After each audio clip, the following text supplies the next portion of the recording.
and welcome to Security Analysis. I am Uday Bhaskar. The focus for our discussion this week is the Pegasus issue. It's also been referred to as the Pegasus scandal. It is something that came into the public domain last month in July. And the gist of what Pegasus is all about is, according to media reports, a certain Israeli software was brought into India, and a number of Indian citizens had their cell phones hacked. And this amounts to the equivalent of unauthorized surveillance of citizens of India and a violation of their privacy. The matter was considered to be a very serious breach. It has rocked Parliament. Currently, Parliament is stalled over this issue. A number of eminent citizens of India have been very agitated. They have taken the case to the Honorable Supreme Court, which heard the matter on Thursday and opined that if the media reports are indeed true, the matter is serious, quote unquote, and they have listed this for another hearing with more documents to be brought to the attention of the court. So that is where the matter rests now, and hopefully the Supreme Court in its own hearings would be able to shed more light on this.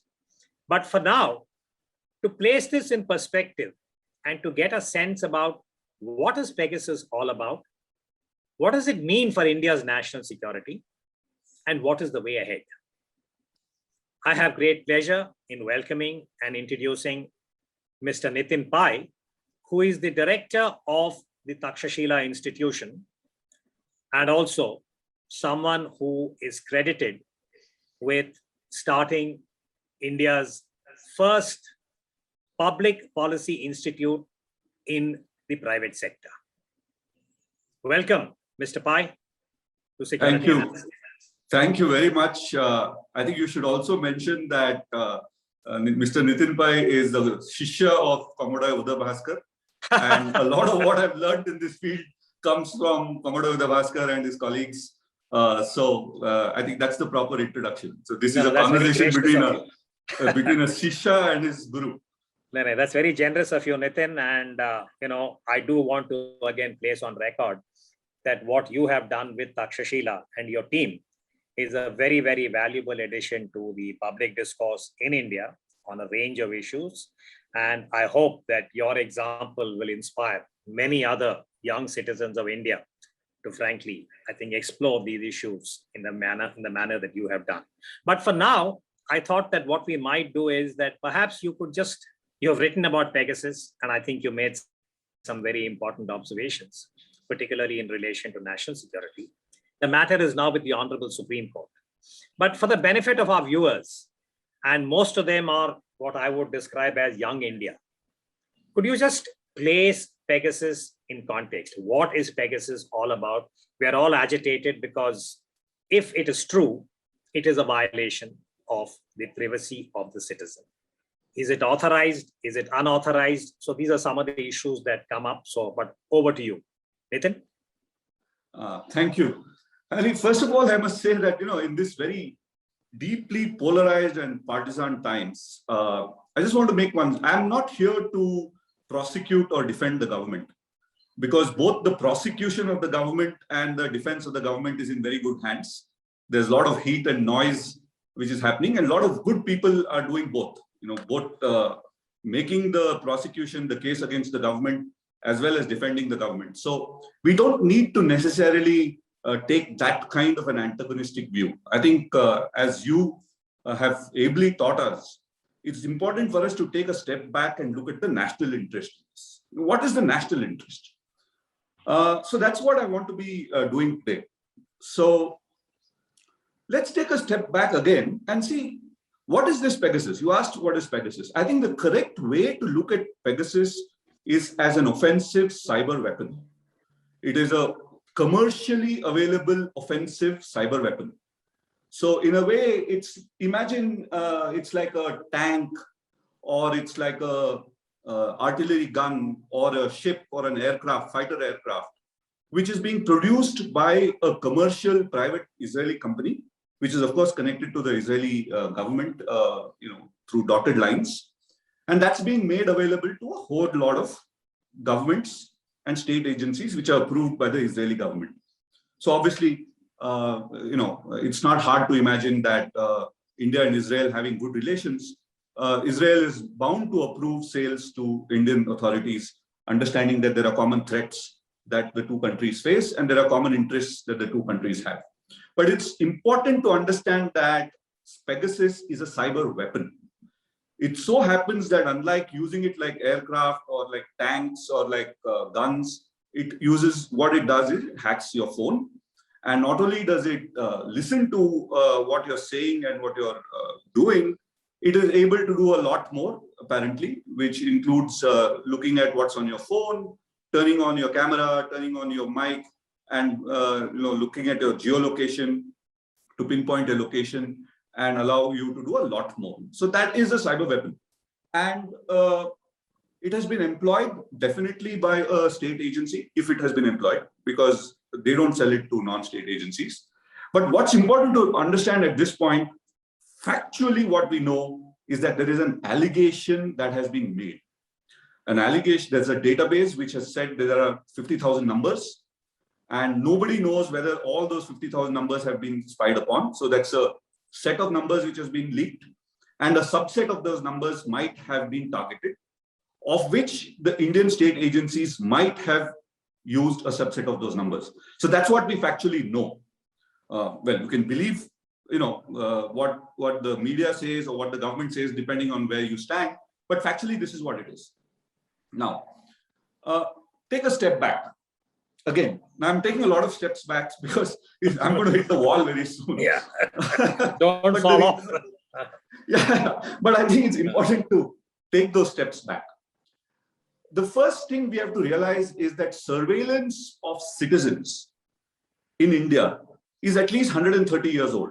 Systematic government surveillance of India is at least 130 years old, and it's always had a political motive. The precursor of the Intelligence Bureau as we have today, it was called the Central Special Branch or something, was formed by the British authorities, British government in 1887, 2 years after the Indian National Congress came into being. And the correlation is there. They wanted to keep an eye on nationalists who were political opponents who were against the British Raj. And that system has continued up to 1950. And after 1950 also, when the Indian Republic came into being on 26 January, the Indian Republic continued to maintain the organization called Intelligence Bureau, which does not have any statute. You won't find it defined in any constitution or any law, but it exists. And it has been doing surveillance, which is an open fact.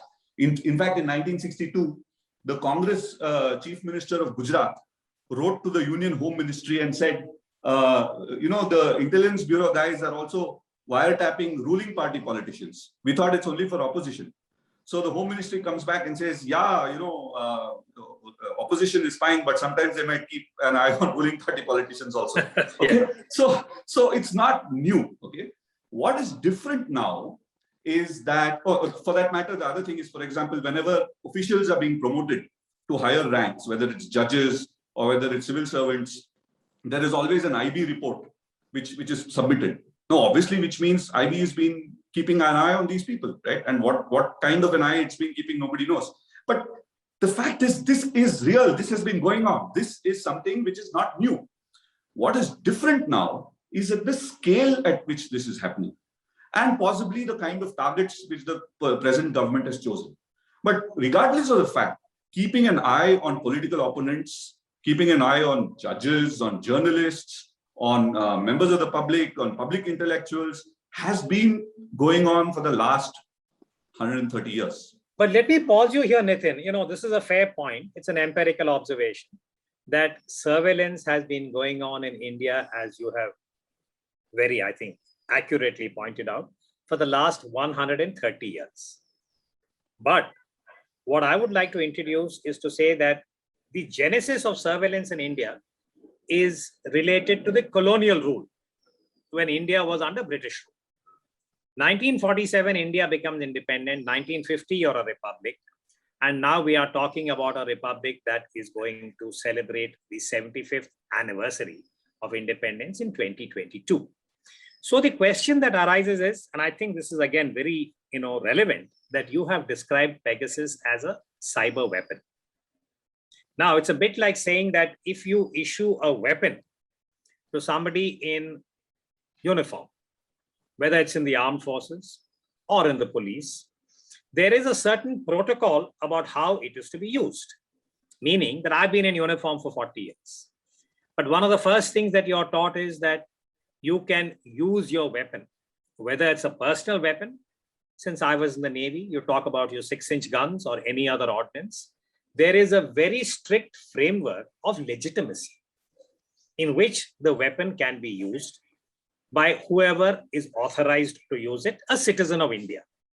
The gray area to my mind is that independent India, while it is true, you're right, the IB has been deployed as an institution, as a cadre, to carry out certain tasks for the Indian state, in which surveillance is one of the mandate that falls upon it's a responsibility that devolves on the intelligence agencies.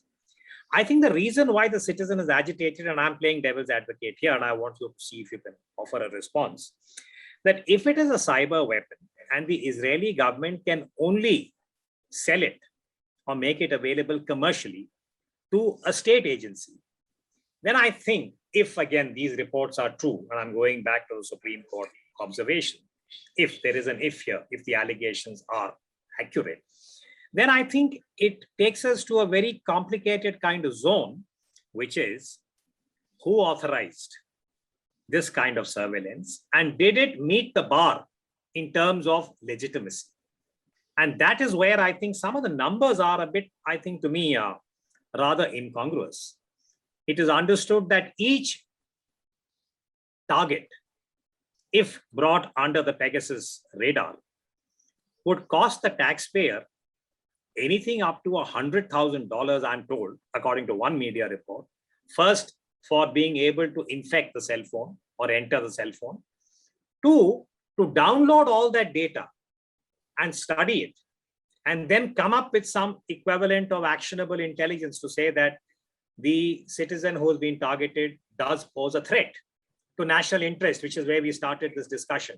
So how does one square this part? I mean, I think that's part of the agitation in the minds of the citizen. So over to you, Nitin. See, I think let's dissect this, right? And I think you are absolutely right when you talked about putting a weapon in the hands of a uniformed person. Because in any liberal democracy, I think it's absurd to say that the state should not have the ability to do surveillance, right? We have to accept the fact that there is a balance between individual liberty and national security.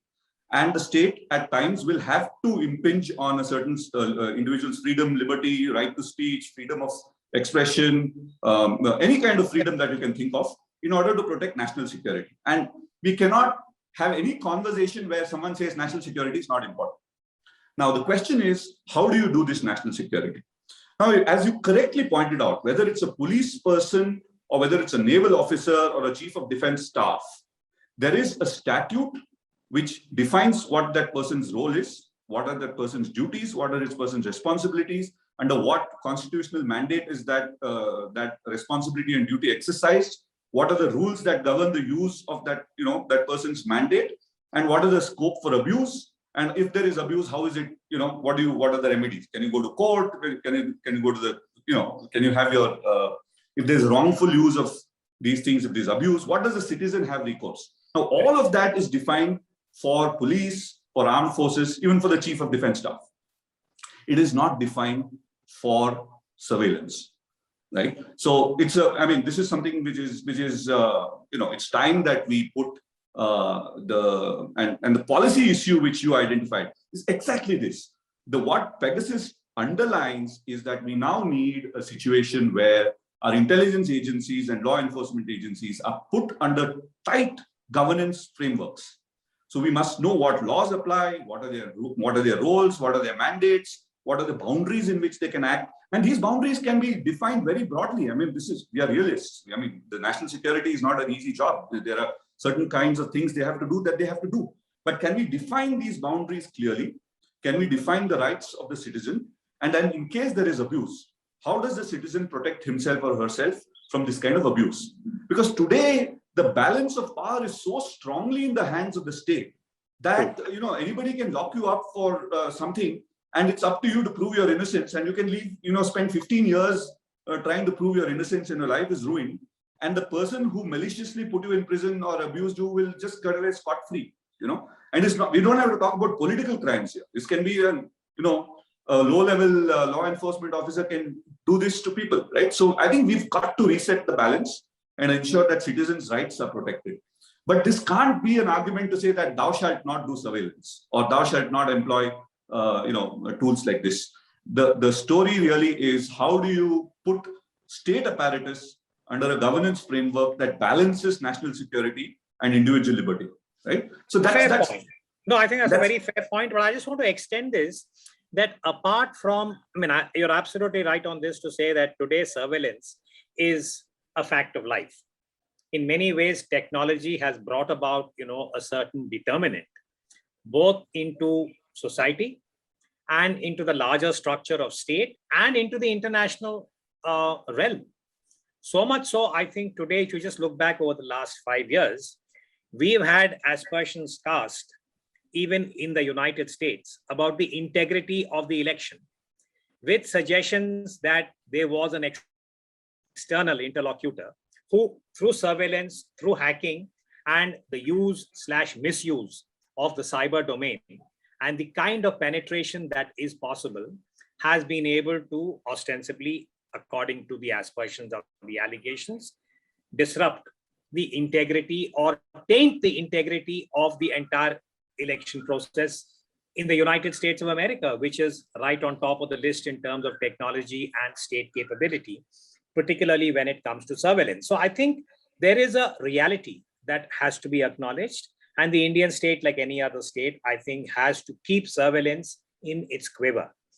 But my larger kind of, I would say, correlation is that it also links to the ethos of democracy. And that is where I think the surveillance and the checks and balances come into play, because the state cannot accord unto itself all these rights and powers and not allow any kind of regulatory process to be embedded. And again, I think you have brought this point out, that in many democracies, there are special committees of parliament, of Congress, or specialist bodies that are able to review and ensure that there is no misuse, there is no rogue operation. So today, in the Indian context, I want you to address two issues, if you can, in the time available. Number one is, what are the implications for national security in terms of what Pegasus represents as a capability, a cyber weapon? Because today, the anxiety is that the Indian state has either been sleeping on the watch and therefore somebody has brought Pegasus into the country, or worse still, the Indian state has been complicit but has not shared why it has done so, either with the citizens or with parliament, which is the second kind of possible scenario. We're not getting into that. The aim of this show is light, not heat, not dust. And therefore, what I'm wanting you to sort of perhaps, take us through in terms of discussing this is that if an adversary, hypothetically, has Pegasus, an adversary state, because as you said, this is commercially available, the Israeli state can sell this to another state, not just India. It could be any other state that is not a well-wisher of India. Could they then create a scenario which would have a very corrosive or adverse impact on India's overall cyber security? Yeah, thanks. Before I come to that, very quickly, I just want to share an anecdote. In the 70s, mid-70s, both the United States and India had committees and commissions which looked at exactly this, illegal surveillance by intelligence agencies. And both concluded that this has been happening for a long time. In the US, it was called the Church Committee, which was set up after Watergate. And in India, it was called the LP Singh Committee, which followed from the Shah Commission after the emergency. Both these commissions said more or less the same thing. The United States put in place a governance framework to regulate what they can do. Now, of course, they also abused their authority, as we know, but still there is a framework. In India, we just buried that report and we don't even have a framework. So I think the first thing we have to do is underline the fact that we need a framework. It will be imperfect, it will be politicized, it will be abused, but some framework is better than no framework. So that's number one. That's as far as the governance goes. But I think what you point out about strategy, the strategic dimension, I think that's very, very troubling. Because what you've actually told everybody, both our allies and our adversaries, is that we are not a cyber power at all. We are not a cyber power. India, for all the big software industry that it has, for all the hundreds of millions of people with mobile phones and computers that we have, for being such a big market, we are not a cyber power. Why is this? Because in the hierarchy of cyber weapons, Pegasus is a bacha. It's like a small knife. I mean, it's a big deal, but it's still in the hierarchy of things. It's a small thing. Now, you did not have the domestic capability to produce even this small thing. So it's like saying, I couldn't even produce a revolver for my police. So I had to buy this revolver. So what? That's true, by the way. India does not produce a revolver or a rifle. But anyway, well, that's okay, it does produce, but they're not really designed in India. Yeah, okay. So, but we don't even produce that. So what we are now telling everybody is that, look, we don't have the capacity to produce our own cyber weapon. And if you don't have an offensive cyber weapon, you're not a cyber power. You're just a big cyber target, right? So that's the first thing. We have exposed and advertised our vulnerabilities to both our allies and our adversaries. The second point is, unlike when you buy, let's say when you buy a rifle from a foreign vendor, the manufacturer of that rifle has no idea how the Indian army is using that weapon. But when you buy a cyber weapon from a vendor, the vendor knows exactly what you're doing with that weapon. Absolutely. Not only does the vendor know, the vendors, intelligence agencies and governments know. Now they can protest and say, oh no, we don't look, we are different and all that. But look, this is in the realm of national security, we know what happens, right? You can have plausible deniability, but doesn't mean that it exists. So everybody knows. Now, whoever is spying on the government also knows. So now you could be sure that at least all the cyber powers which are more powerful than Israel have access to your targeting data, all the stuff that you've been doing. Okay. Now that itself is a vulnerability. Now, second, unlike buying a weapon which, like a gun which you buy from a US manufacturer, the US manufacturer can't turn off the weapon when he wants. But a cyber weapon is something which they can just turn it off when they want. Absolutely. So it's not like you've bought this forever. It's like you're basically depending on the goodwill of the manufacturer in this. And there's an umbilical that attaches back to the manufacturer and the design. That's right. Yeah. And that's right. And they can use for coercion. They can use this to say that, look, I know what you're doing. I don't want to embarrass you in public, so please do this for me. Right. So in the realm of statecraft, there are no permanent friends and permanent adversaries. Right. So there are only permanent interests. And states will use that power to have coercion against our own government. So now we've made ourselves vulnerable by employing this. We have shown that we don't have this capability. And third, we have made our national information sphere vulnerable to a lot of other cyber vendors because they know what your defense is now.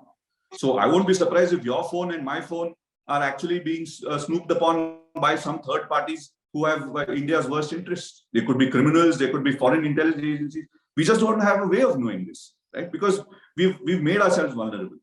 Now, the answer to this really is strong encryption. Until we get our act together, every single Indian should be able to access the strongest encryption possible to protect our interests. Because it's not just a matter of my private data. We are talking about national security.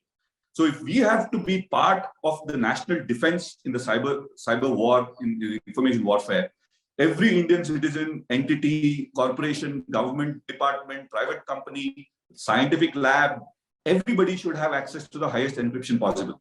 So the government should not try and say, okay, we want to be able to crack your encryption, because how are you going to protect yourself against more superior cyber powers? So the upshot, or rather the downshot, is this is an urgent call for us to think seriously about what it means to be in an age where information is the channel of warfare. We are not fighting with guns and bullets and missiles and nuclear weapons alone. We are fighting every day, every moment in the area of information. And we've now been proven to be a bacha in that space. I think this is a very, very important kind of, I would say, interpretation, and it's very lucid, Nitin, if I may add. I commend you for that, because I think the way in which you have described a cyber weapon and also characterized the fact that India has now become vulnerable because of everything that is now in the public domain, thanks to Pegasus. And the fact that we have not invested in the kind of HR so that we are able to design our own software and our own encryption so that we become a credible cyber power, if nothing, to ensure that our national security is not compromised. And clearly that is now a big inadequacy that has to be redressed. And along with this, as you said, the citizens' own privacy is something that has to be brought on board. But now that you have described the problem in your inimitable manner with a lot of lucidity, I'm going to take you to the end of the plank and say, what do we do about it? So what is the way ahead? You are heading a public policy institution. Now, I do recall that many years ago, we had Mr. Manish Tiwari. When he was in Parliament, he had introduced a personal bill about intelligence agencies and the need for a certain degree of oversight. And in passing, if I remember right, there was a reference to surveillance and what could be the protocols. But to the best of my knowledge and recall, it didn't go very far. So in today's political context, in your opening remarks, you talked about the polarization that we see in the country. When Parliament itself is not able to discuss this in an objective way, what is it that a citizen, what is it that an institution like yours can do to talk about the way ahead? Whether the government adopts it or not is a different matter. But in the national security realm, you and I have discussed this very often. We say that we tilt at windmills and that we often take calls. And at the end of 40 minutes on a national security issue, you realize it's a collect call. So this is the kind of environment that we are in when it comes to national security. But what is your recommendation about the way ahead and what is relevant for young India? Nitin? See, I think you've rightly referred to Manish Tiwari's bill. The time for it is here. So we don't have to belabor the point that you can have variations of the bill. You can decide what should be in, where should be the parameters, what should be the checks and balances. That is a matter for the system to decide. It could, the intelligence agencies have their own case. They work in extremely challenging environments. They work against extremely severe odds. So their world is different. So I think they have a very legitimate case to say that this is what we want. These are our interests. So ensure that you enable our interests. At the same time, there is a privacy argument which says, how do we defend privacy? How do we ensure there is governance? All of that. Now, I think you can have a debate on this, but what we know now is that we need a statutory basis for the intelligence setup. And from there, a lot of things follow, the rules and the surveillance mechanisms, etc. In fact, I've been saying in the interim, why don't you just ask the person who wants surveillance to deposit the equivalent of 1 year's salary of his boss with the High Court and say, look, I want to tap Uday Bhaskar's phone. Yeah. So here's 1 crore rupees as a security deposit. I'll do this for 1 month. And after 1 month, if I want to continue, I'll deposit it again. And of course, that money is refundable to the government. So when that happens, I think a lot of people will say, no, we don't want to tap hundreds of phones. We'll just tap 4 phones. So I think that is and I'm saying this half flippantly because I think there is merit to something like this. Because the Indian bureaucracy responds more to movements of money than to movements of files. And public also gets more agitated about money being spent rather than justice and injustice being done. Right? But let's move to the other part. I think what is more interesting to me personally, and where a lot of us can contribute, is to this idea of what does it mean to have India's national strategy in information warfare. Now, I'll give you an example. It is quite possible, I mean, it's unlikely, but it's quite possible that the whole Pegasus affair was itself an information attack. What has it done? In the last 1 month, it has thrown your public debate topsy-turvy. Parliament, instead of debating important bills to the extent that it does, is now hung up on this issue of Pegasus. You've derailed the political discourse, you've derailed policy making at a very important time when there's a pandemic going on and when there's an economy in distress. So if you're a hostile party to India, Also, yeah. you know that you can just, just throw one of these sparks into the game and we'll just, we'll blow these things up. So in a way, it can be an information bomb to talk about.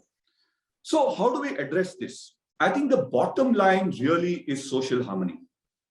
The stronger we have social harmony, the greater trust that we have in each other, in our institutions, in our political leadership, in our political system, in our Supreme Court, in the Constitution and the way it functions, the stronger we'll be to be able to resist information warfare. I mean, I think that's one of the reasons the United States was able to resist a lot of this, because they are strong. For all the raucous democracy that they are, I think the trust in institutions has kept them more resilient. That gives them resilience, a certain institutional resilience. Yeah. That gives them. And I think we've got to build that. And I think this starts from the top. You can't expect a citizen to try and build social harmony. I mean, this has to come from the leadership, not just the political leadership, but also the institutional leader. I mean, if you're the head of a constitutional authority, you're the highest constitutional authority in a various discipline. It is incumbent upon you to act in ways that increases trust and not act like you're a appointee of the executive. A constitutional authority must play its role, right? So I think that's where we are. So that has to come top down. But in the broader realm of information warfare, what we are doing at Takshashila is we are starting, and I'm probably revealing this on this show before we've publicly announced it, is that we are creating a set of reading groups for like-minded people to come and talk about information warfare and digital democracy. Two important aspects. Information warfare is a strategic dimension, and digital democracy is how do we govern ourselves in the information age. So we're trying to get a lot of young people who have expertise in this selectively, because we will interview them and get the right people in, because some of it is security and national security. We want to be selective, but inclusive, but selective. So we can try and evolve ideas on how do we handle information strategy. Because I think there is a lack of expertise within government in every country, and especially in ours, to be able to come and say, look, we are in this new world called information warfare. But even I am considered an oldie in this. Although I used the internet for the first time in 1993.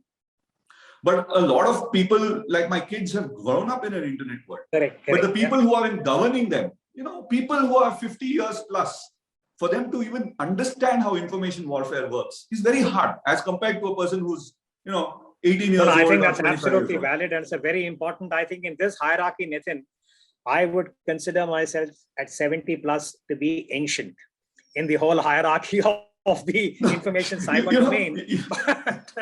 Even I'm ancient, I'm saying, let me leave this thought and a request with you that Takshashila is doing some admirable work since inception. And I think this is an issue where I'd like to make one specific request as an action point for your institution, which is, you made reference to the LP Singh report. If it has not already been done to educate and inform the Indian citizen, perhaps you can bring it up and put it on your website. We in turn will take it forward on Bharata First and let people know that there is a certain history to this whole question of surveillance in India. And the second is a little more ambitious. If you have the bandwidth, can you take this on as a pilot and come up with the equivalent of a small draft about the way ahead, which could then be disseminated? I think all of India needs to debate this in different fora, in different parts of India at different levels. Because when we talk about cybersecurity, when we talk about citizen privacy, it operates at many layers. And I think without waiting for the government to come up with the way ahead or a blueprint, I say this again, that in the Indian Navy, for instance, for a long time, we felt that, there was a certain gap about India's maritime strategy. The professionals waited for many decades for the government ostensibly or the state to respond. It didn't happen. it took one of our chiefs, Admiral Arun Prakash, to really sort of bite the bullet and say that we will produce the Navy's own doctrine as a document and let it be refereed. That's now there as a very useful, I would say, point of reference. So my suggestion to you on this show is, could Takshashila consider taking this on and coming up with the equivalent of a first draft or a document which could point to the way ahead in the spirit of what you said. We are not sitting in judgment, but we are concerned about national security, national interest, and we think that this is the way ahead. And if you bring that into the public domain, I promise you, we will have you back on the show to talk about the way ahead. Yeah. But on that note, I'd like to thank you. I'd like to Thank you very much. I think for that's taking the time. absolutely a good point. Point taken. We'll do this, and I would invite you and your colleagues from Bharata First and the viewers to work with us in our education programs, because what we do in our education programs is we work together and create solutions. So those of you who are interested in defense and foreign affairs, information warfare, please come and join us in our courses and learn something, and we can co-create something. The courses are open right now. They're 3 times a year. You're all welcome. And friends of Commodore Uday Bhaskar are, sure to get admission in our courses. Thanks, Nitin. But on that note, I just want to add and say that Pegasus has actually drawn attention to a very, very critical kind of determinant in India's overall national security calculus, which is the advent of technology, particularly cyber and surveillance, and what that is doing both to state and society. So on that note, Nitin, thank you very much for giving us your time. And I hope that we'll have you back very soon to discuss the way ahead. On that note, thank you for watching Security Analysis. Jai Hind. Jai Hind.